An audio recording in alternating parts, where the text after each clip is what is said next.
And there's a street there. If you look closely, there's some mosaic on the side, but the center of the street has mosaic designs all the way through it. How wealthy they must have been. And try to imagine shops in and out of those pillars on each side and folks shopping there. Very wealthy city. Would have been like New York City. And and here's a harlot quarters. And what happened here when the soldiers would come in from military duty, the government provided them a place for some recreation, and each little room there had its own bed and water and the things they needed, and they'd spend some time there. But you know, God destroyed this once proud city, and He destroyed it in one day's time with an earthquake. And you can see the hillside, the ground moved, and they say that all the buildings and everything fell in one direction. And God has a way to destroy man's pride and man's sin. This city, the sin of this city, it was like Sodom and Gomorrah. And God has His way of destroying man's sin when it gets to a point that, you know, God can't bear it anymore. And those pillars have been laying there all these centuries. And you can see the streets. They still got the stone from that was originally laid down when they built the city. And Herod built this city again. And every time he built something, he spared no expense. He made it the best. Here's some public toilets. And what happens here? They were co-ed. Men and women would come in here and sit down, and they had a little ditch underneath with some running water. And I thought that was something. And I guess. You know, California is trying to keep up with ancient Rome right now, making co-ed bathrooms, trying to keep up with heathenistic Rome. Isn't that sad that we see that happening in our country? Hey, that's what happens when you have godliness. It's an absence of God and godly values.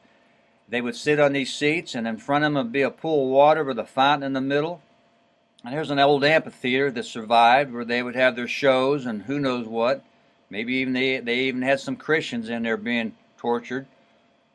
There's a minefield, and of course the minefield, there'd be a sign there saying do not enter, and between the two borders. This is the place where Jesus was baptized in Matthew chapter 3, verses 13 to 17. And it says, when He came up out of the water, the heavens opened, the Holy Spirit descended as a dove. The Father spoke, this is my beloved Son, in whom I'm well pleased. And that provides a clear case for the three-in-one God that we serve. And the Jordan here is very narrow and it's muddy. And that's the Jordan, the nation of Jordan's on the very other side. And this side that I'm taking a picture from is Israel. And most of these folks here, they're the kind of people that believe in baptismal regeneration, that if you get baptized, it makes your salvation, you get saved. And they're trusting in having some special blessings by being baptized where Jesus was baptized. It's sad that people believe in baptismal regeneration. The Bible teaches we're saved by faith and faith alone. I got to see Qumran. That's the place where the Dead Sea Scrolls were found. And the Essenes, a religious group, they took in 170 BC, they copied down much scripture with accuracy and hid them in the many caves that were around the Qumran. And there's a cistern they built there in that city. But there are many natural caves, many places to hide things in. And then we come to the place, there's the Dead Sea. Here's one of my favorite places. This is the Ajalon Valley. This is in Joshua chapter 10, verses 12 to 14. And this is where Joshua was fighting the 5 Amorite kings, and he asked God if He could stop the sun and extend the day so He can exterminate the enemies of God. And the statement that was made there in Joshua 10 was this, that never before or since had God hearkened to the voice of a man. And if God can hearken to Joshua, how much more you and me who are blood-washed children of God? How much more you and me when we have needs in our own lives to call on God? And I believe God can hearken to us in the same way. This is the road to Emmaus in Luke chapter 24. And this is where after the Lord's crucifixion, 2 disciples walked on the road from Jerusalem to Emmaus with the resurrected Christ, and they didn't even know it. And it's about a 19-mile walk. And the interesting thing here I liked is it says their hearts burned as he spoke with them. And I just wonder, do your hearts burn as he speaks to you today? And you say, Brother Ray, how can he speak to me when I don't know him face to face? Well, he speaks to us through his word, his written word.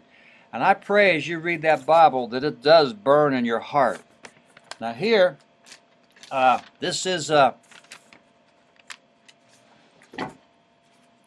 valley of Elah, and this is where David fought Goliath in 1 Samuel chapter 17, and it's about 14 miles southwest of Jerusalem. And on the far side of that road, there wasn't no road back then. There wasn't a farm down there, but that hill is the Jewish hill where all the Jews were at, and I'm on the Philistine hill, and out in the middle you'd have Goliath taunting the Jewish armies, and you'd see that, and I'm sure the armies were lined up, shouting at one another, "Come on across this creek, let's fight, bring out a champion." And this is where David ran down into the brook and picked up those 5 smooth stones, and you know, as the guide was reading the scriptures there, we all stood there looking over the hillside, and we just kind of ignored the farms below and the road, and we could actually see in the spirit the 2 armies opposing each other, and it really humbled us. You know, it tells us that David picked up those 5 stones, and I got to go down there and pick up some stones for souvenirs. But over in 1 Corinthians chapter 1, verses 26 and 28, it tells us that the things that God has chosen He chosen the foolish things of the world to confound the wise, and the weak things, and the base things, and the things that are despised hath God chosen. And yea, the things that are not. And the things that are not are like these 5 stones. God used them to destroy a giant. And he used a staff to open the Red Sea, and a donkey to speak to Balaam. And in my life, he uses these little chalk sticks that I use to win souls with chalk art. This hill is the hill of Samson, where he lived, and he actually lived on that hill, and he can go down in the town that was below. There was a town back then. And on the next hill, which you can't see here, was the hill of Delilah, and he didn't have far to go visit her. This here is Palestine, and of course the Jews, Israel built up some walls around Palestine to keep them out. There's no political correctness with the Israelites, and they don't play around. They deal with things quickly, and here is a nail found at one of the crucifixion sites in Jerusalem, and this spike, instead of going through the arch of the foot, actually goes through the heel. And this is how they would crucify a lot of folks. They put the nails through the sides of the heel into the wooden cross. And many believe that this may be how Jesus was hung on the cross, so that the nails went through his heels rather than the arch of his feet, and of course through his hands. Now this isn't Indiana Jones, this is actually Indiana Ray taming a camel. And got to go on a camel ride, and that was interesting, going over those hills. And here I come to En-Gedi, and by the way, when I was in En-Gedi there, I had this once in a lifetime snapshot where there's a couple ibex up on a cliff, and got to get their picture. But En-Gedi is where David hid from Saul, and it's in the wilderness of Judea, and David was about 23 years old, and he tried to hide from Saul, and En-Gedi has many natural caves and cliffs, and when he fled from Saul, he wandered about in hiding from Saul and his false accusations for about 7 years, and many times when we go through things like this, we just feel like, gee whiz, God's messing things up. But no, God has a perfect will for each of our lives.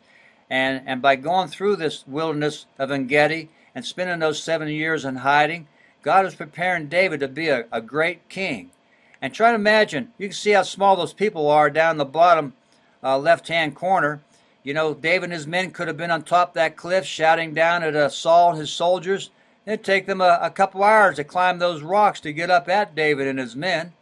And there's natural caves there, and there's the brook down below where they can get their drinking water from. But Engedi has natural cliffs and springs, and some of these cliffs rise 2,000 feet. And this place here, you can see some people in the very bottom center. You can see how huge those rocks are. And there's some waterfalls there. And up in the middle of the falls going up into those cliffs, it gets darker. And that's where the cave of Engedi would have been back in there, where David hid. And it tells us that David in 1 Samuel chapter 24, that's when Saul was in one of those caves asleep with the soldiers, that David managed to sneak in with God's help and cut off Saul's skirt off his robe while he slept. And he could have slain his enemy, but instead he turned his vengeance over to God, and it sure would do us good to let God fight our battles for us. And here we took a little break, and one of the preachers, a friend of mine, he preached a sermon. Now here comes to my favorite place of the trip, and this was Masada, and there's an elaborate fortress overlooking the Dead Sea. And as this cable car is taking us up, you can see how high up we are, and the Dead Sea out in the distance, and the nation of Jordan on the other side. And that little square postage stamp thing on the bottom center, that was a Roman camp. And that was about as large as a football field. There's several of them down there. And so you can see how high up we were. And this Masada was built by Herod the Great. Again, he paid his laborers, and he spared no expenses in building this fortress. And in 70 A.D., when Jerusalem fell to Rome, 960 people escaped to the top of Masada. And then when the Romans besieged it, it took them about 3 years to build a road on the backside to the top. And when they did build that road to the top and entered into the city, they found that all but 5 had taken their lives because the Jews did not want to be slaves to Rome. And look how high up this is. This is like a plateau, and there's cliffs all around it on all sides. And of course, that's the Jordan. That's the Dead Sea in the distance, and that's Jordan on the other side. And they had a little city up here, and they had cisterns. They had some crops and food, and they could have just survived for years. Herod, when he was up there, you look down the bottom of the screen here, there's a little postage stamp looking thing above that guy with the blue shirt, and that's a Roman camp. Well, for those Romans to get up there, they'd have a long ways to climb, and it'd be almost impossible climbing without getting shot down by some arrows or something, or blowing water or rocks. And Herod, he built 3 palaces on the one cliff, and here I am looking down on them from the very first palace, looking down at the other 2, and there's a Roman camp towards the top of the screen, and it's so high up. But what the Romans did, the slave labor they used, instead of using their own people, they used Jewish slaves. And the Jews in Masada, they couldn't kill their own cousins and uncles and parents and family members, and so they didn't resist. As the Jews, here's the road that they built. What they did, it took them 3 years with bushel baskets and animals and just whatever to just get dirt from the hillsides to fill in a whole valley, and until they finally made a road going to the top. And what a feat this was, and I just can't imagine them folks bringing so much dirt by hand and by baskets to fill in this valley. And it was a beautiful sight.